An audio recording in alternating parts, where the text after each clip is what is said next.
Bismillahirrahmanirrahim. My name is Dr. Abdul Wahab. Today, the topic of our class is classification of dental caries. Third semester, fourth semester, dental technology, paper 1, paper 2.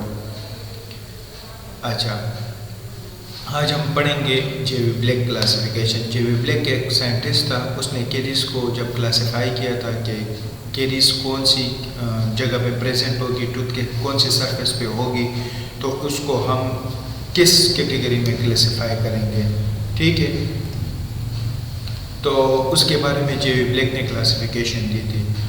तो what is caries? Caries आप simply ये कह सकते हैं कि it is irreversible microbial disease होती है जो कि हमारे पास टूथ के ऑर्गेनिक और इनऑर्गेनिक जो पोर्शन होता है, जो सब्सटेंस होता है, उसको या तो डिस्ट्रक्ट करते हैं या डीमिनरलाइज करते हैं। तो उसकी वजह से क्या होता है कि टूथ का जो स्ट्रक्चर होता है वो लॉस हो जाता है। फिर उसके बाद केरीज की काजेज है कि केरीज लगती किस चीज़ से। केरीज की मल्टीपल काजेज है टूथ सरफेस पे लगने की। तो जैसे कि हमारे पास काज में आती है bad oral hygiene, sweet intake, lack of toothbrushing, lack of dental checkups. ठीक है, और जो हमारे पास स्वीट इंटेक जो है वो लोग जो स्वीट ज़्यादा इंटेक करते हैं तो उसमें केरीज अटैक बहुत ज़्यादा होती है टूथ पे। तो ये तो थी causes and what is dental caries. अभी हम आएंगे कि जेवी ब्लैक ने क्या क्लासिफिकेशन की है टूथ की। क्या टूथ के एक सरफेस पे केरीज लगी है तो कौन से क्लासिफिकेशन में आती है। तो जेवी ब्लैक ने सबसे पहले क्लास 1 में ये डिस्क्राइब करते हैं कि the caries which is present on the pit and fissure, ये सरफेस होती है। पिट एंड फिशर ये टूथ की ये सरफेस होती है जहाँ पे ये लाइन ऐसी लगी है, that is tooth and fissure surface. या जो डीप मार्जिन है, जैसे कि ये डीप मार्जिन है, ये डीप मार्जिन है, ये डीप मार्जिन है। तो यहाँ पे जब केरीज अटैक करें और यहाँ से केविटीज़ बन जाए तो ये हमारे पास होती है क्लास 1 और ये होती है पोस्टीरियर टीथ में। पोस्टीरियर में हमारे पास प्रीमोलर्स और मोलर टीथ आते हैं of lower arch and upper arch. ठीक है, इसको हम कहते हैं क्लास 1 केरीज। ठीक है, अकॉर्डिंग टू द जेवी ब्लैक। फिर उसके बाद है क्लास 2।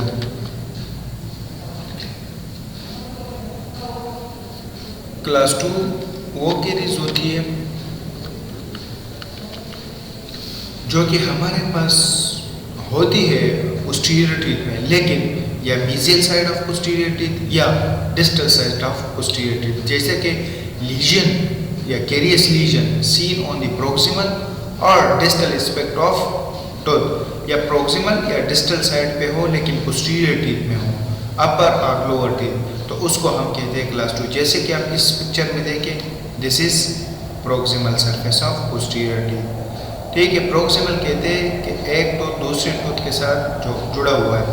फिर उसके बाद आप इसमें देखें इस पिक्चर में, तो दिस इज क्लास 2, ये भी क्लास 2 है। ठीक है, ये क्लास 2 लीजन था। फिर उसके बाद आते हैं जेवी क्लास 3।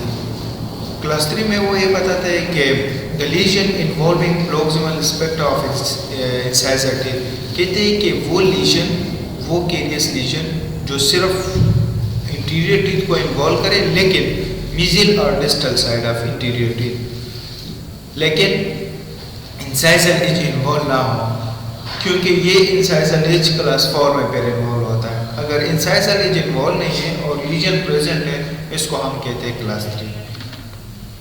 फिर उसके बाद आता है क्लास 4। क्लास 4 में आप जैसे कि पिक्चर में भी देख सकते हो, देखो इसमें ये इंसाइजर एज इन्वॉल्व है। इंसाइजर इस चीज़ को कहते हैं टूथ की जो बाइटिंग एरिया होती है, जिस पे हम तार वगैरह कोई ऐसी चीज़ जिसको हम कट करते हैं, कटिंग सरफेस को इंसाइजर एज कहते हैं। जब ये भी इन्वॉल्व हो जाए, मतलब ये भी केरियस लीजन की वजह से टूट जाए, जैसे कि आप इस पिक्चर, तो इसको हम कहते हैं क्लास 4। ठीक है,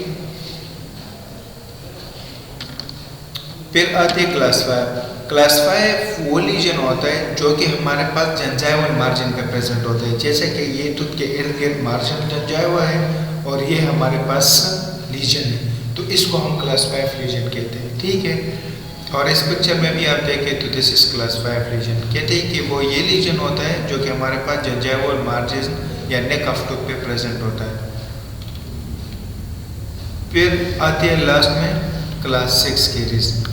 क्लास 6 वो केरीज होती है कि the lesion found on the incisor edges और कस्प ऑफ टीथ। ये जो अगर आप पोस्टीरियर टीथ की तरफ देखें तो ये जो उभरी हुई जगह होती है उसको हम कस्प कहते हैं, उस पे केरीज लग जाए तो इसको हम क्लास 6 केरीज कहते हैं। या अगर ये इंटीरियर टीथ में है और उसके इंसाइजर एज पे है तो इसको हम क्लास 6 केरीज कहते हैं। ठीक है, और ये है जेवी classification. Thank you for the lecture.